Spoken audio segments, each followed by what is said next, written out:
जावरा में आमजन ने सड़कों पर उतरकर घेराव किया। आपको बता दें, ये कोई नई बात नहीं है। पूर्व में भी कई मर्तबा विरोध होने के बाद भी प्रशासन पूरी तरह एक्शन नहीं ले पाया। मामला कुछ इस प्रकार का है। जावरा मंदसौर 4 लाइन पर ढोढर सड़क किनारे खुले में देह व्यापार होता है, जिससे ग्रामीण परेशान है और परेशान ग्रामीण ने मजबूर होकर करनी सेना प्रमुख जीवन सिंह शेरपुर के साथ सड़कों पर उतरकर डिगनौर थाने की मानन खेड़ा पुलिस चौकी का घेराव किया। बता दें, यहाँ खुले में प्रशासन की नाक के नीचे देह व्यापार होता है। वहीं निकट स्कूल होने से बच्चों पर इसका बुरा असर पड़ रहा है। कई मर्तबा स्कूल बाउंड्री में शराब की खाली बोतलों के साथ अन्य गंदी चीजें भी फेंक दी जाती हैं। वहीं स्कूल निकट बैठकर शराबियों द्वारा शराब पीने से लेकर देह व्यापार में लिप्त महिलाओं द्वारा अश्लील कपड़े पहनकर घूमने को लेकर बच्चों पर भी बुरा असर हो रहा है। आपको बता दें कि 5 किलोमीटर के दायरे में 2 पुलिस चौकी और उन्हीं 2 पुलिस चौकी के बीच सड़क किनारे देह व्यापार और अवैध शराब बिक्री हो रही है।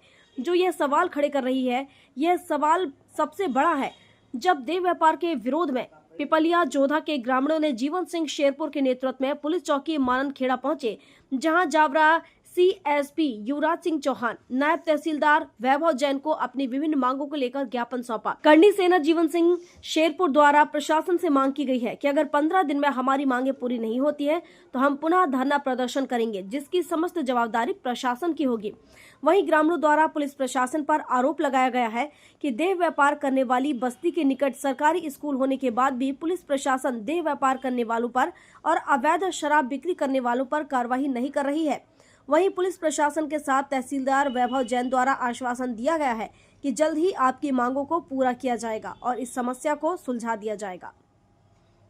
लोग के घर और डेरे आसपास ही हैं, तो वहाँ कई लोग ऐसे भी होते हैं जो उन लोगों के जो सामान्य वर्ग के लोग हैं, जो आम परिवार हैं गांव के, उनके घरों में घुस जाते हैं और उनसे अभद्रता करते हैं, उनसे भाषा का सही उपयोग नहीं करते। तो उनको कहीं ना कहीं लज्जित होना पड़ता। जब गांव के लोगों ने उस बात का विरोध करा था, तब उनको वहाँ से भगाया था कि ये हमारे आम लोगों के परिवार है, हम गांव के लोग हैं, हमारे यहाँ कोई बाछड़ा समुदाय के घर नहीं है और आपको जाना है तो उधर जाइए, यहाँ मत आइए। उनने जब प्रतिरोध करा, विरोध करा, तो उसके 10-15 मिनट बाद उधर से बाछड़ा समुदाय के लोग आए और उनने उनसे अभद्र भाषा में बात करी, गाली गलौज करी और उनके साथ मारपीट करने लगे। जब मारपीट का प्रतिरोध करा उनने, तो उनने ये बोला कि तुम हमारे ग्राहकों को धमकाते हो, डराते हो और यहाँ से भगाते हो, तुम हमको देह व्यापार नहीं करना। तो उन्होंने बोला कि आपको देह व्यापार करना था, और कहीं जाके करिए, यहाँ परिवार बसता है। तो उस बात को लेकर विवाद हुआ और उन्होंने पत्थरबाजी चालू कर दी और पत्थरों में कई लोगों को सिर में, मुंह पे और हमारी माता बहनों को भी चोट आई है। पाँव में भी फ्रैक्चर हुआ है, सिर में भी फ्रैक्चर हुआ है, पर उसमें 307 की कार्रवाई नहीं की गई थी। तो हम ये चाहते थे कि 307 की कार्रवाई हो और जो सारे अपराधी उनको पकड़ा जाए। जो सहायक सचिव के संरक्षण में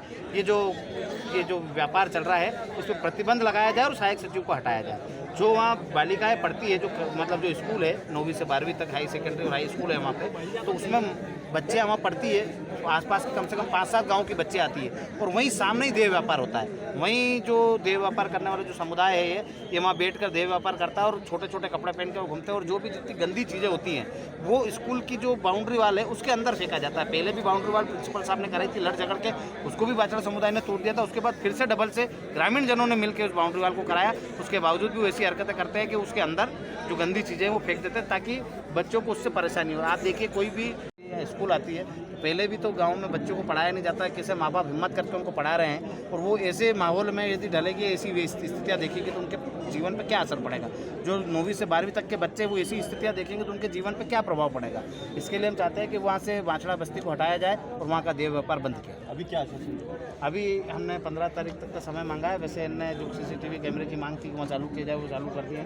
आज से इन्हें चौकी का जो है स्थायी चौकी है वो तो आज से बना देंगे। जब तक वो स्थायी चौकी के लिए इन्हें पत्राचार करा है तो स्थायी चौकी के लिए भी इन्होंने बोला कि हम जल्दी से जल्दी करा देंगे और 15 दिन के अंदर सहायक सचिव को भी हटाने की बात की, क्योंकि उनके ऊपर वैसे भी 307 का मुकदमा या 308 का मुकदमा दर्ज हुआ है।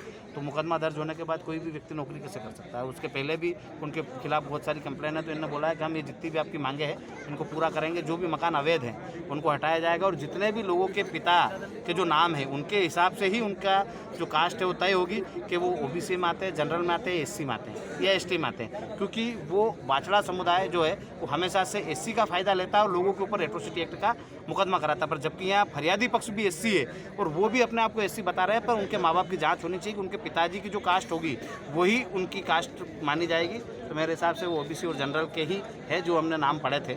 तो उसमें सरकार यदि प्रशासन इसमें ध्यान देगा और जल्दी से कार्रवाई करेगा तो एट्रोसिटी एक्ट में भी उनके ऊपर मुकदमा होगा और इन लोगों को न्याय मिलेगा। जावरा से JP मालानी की रिपोर्ट।